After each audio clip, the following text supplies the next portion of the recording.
Alright, so I'm gonna try it this way.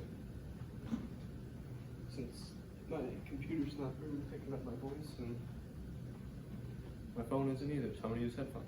But alright, so this is kind of like the entrance activity. The diagram that I was talking about in my template. Basically, I wouldn't say entrance activity here, I'd just kind of leave it like that. Since I don't have anybody here with me to like give me feedback and stuff, I already wrote some things that some kids might say for it. Basically the layout for this would be like, I'll do the entrance activity, do the main activity with the book, and with the book I'm just gonna expect that everybody has one. Kind of works out in my favor with that, just doing it to a camera. I can act like everybody has a book independently.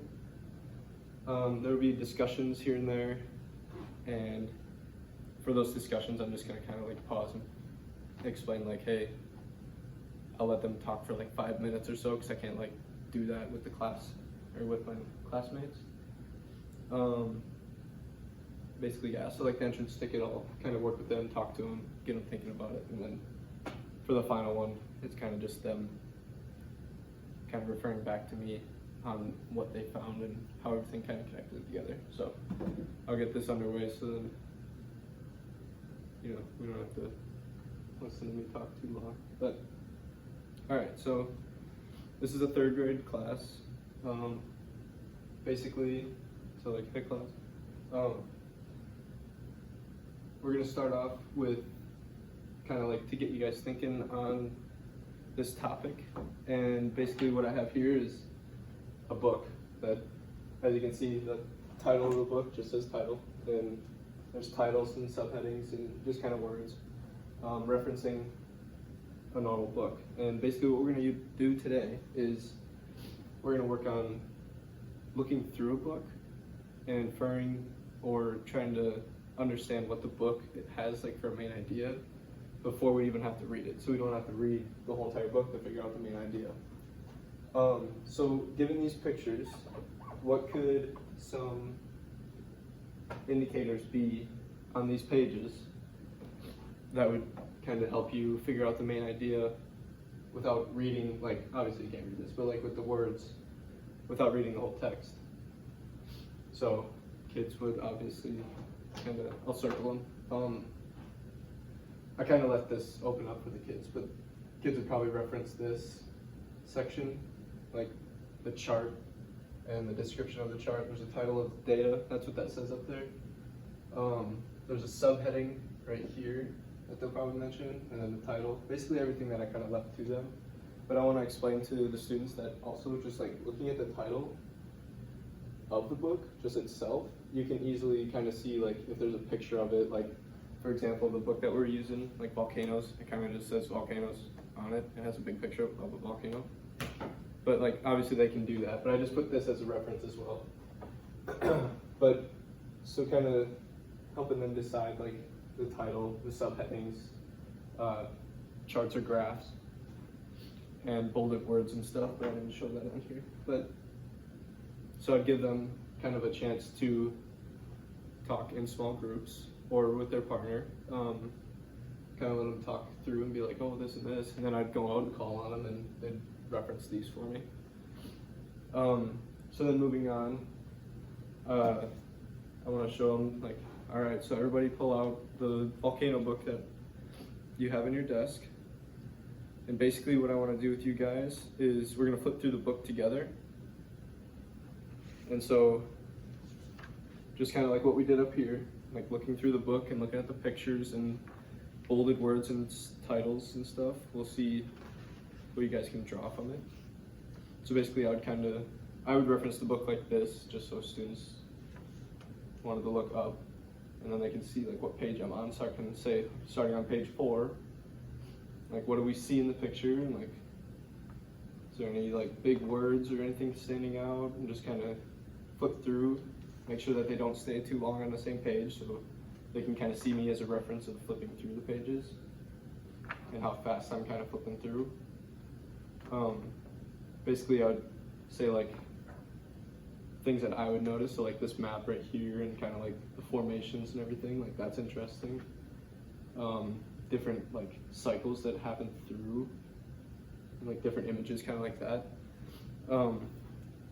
I would kind of go through like that as a whole group, so everybody's kind of doing it through their own book at their own pace and seeing how fast I'm moving. After that, I would kind of look up here and just be like, all right, like I'll just have this up here.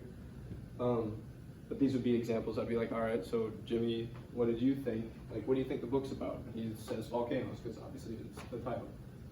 And then I could ask Sarah up here, and then she would give me maybe like what volcanoes are, and then ask someone else, and they could probably say like how volcanoes work, like just kind of different main ideas that they think. And not all of them are going to be the same.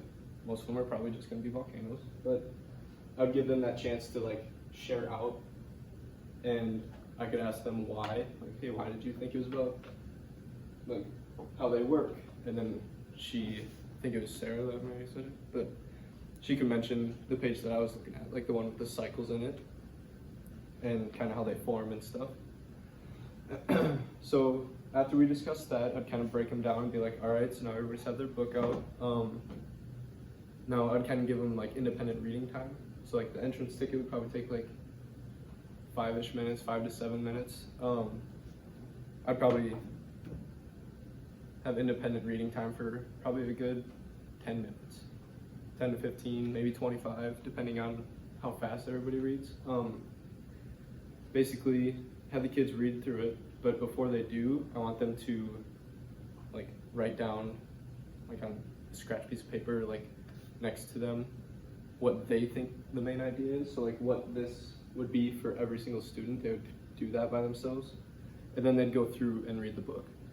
The differentiation piece, I would basically pull students if I could. I would pull like a couple students, a few students, to sit in the same spot, kind of like in a group with me, and I would work through the book with them. So like what I would do is like popcorn reading. So I would say, okay, I'm gonna start, I'm gonna read this first part, and then I'm gonna flip it, and then I'm gonna popcorn it over to Sarah again, and kind of help them work through it. So they have that assistance, and it's kind of like an isolated area in the classroom that they can kind of have focus and have that confidence of me being there with them and working with them. So after independent reading time, I'd kind of bring them all back. And after that, that's probably a good chunk of the hour, I would say the 40 minutes or whatever, that we would actually have for a full class period. And I would bring them in and be like, okay, so for the exit ticket, it would be the discussion afterwards. So I would want them to kind of like turn to their partners that are like, well, not partners, the like pods, kind of like how we set up our classroom. They would set up in their pods and converse to each other and like explain like, hey, this is like, I chose what volcanoes are as like the main idea I thought it was. After reading this, I realized that it kind of was about this, or it wasn't at all about this, or like just how it kind of connected together. And then I would bring it back and I'd ask them to share out for a little bit, and that'd probably take like probably 5 minutes just to have kind of like a closure part for the lecture. And that's about it. I would use that as the exit ticket just to kind of like bring it to a close. But yeah, I don't know if I did that right, but I tried to explain it. I used pretty pictures for diagrams that no students could see, but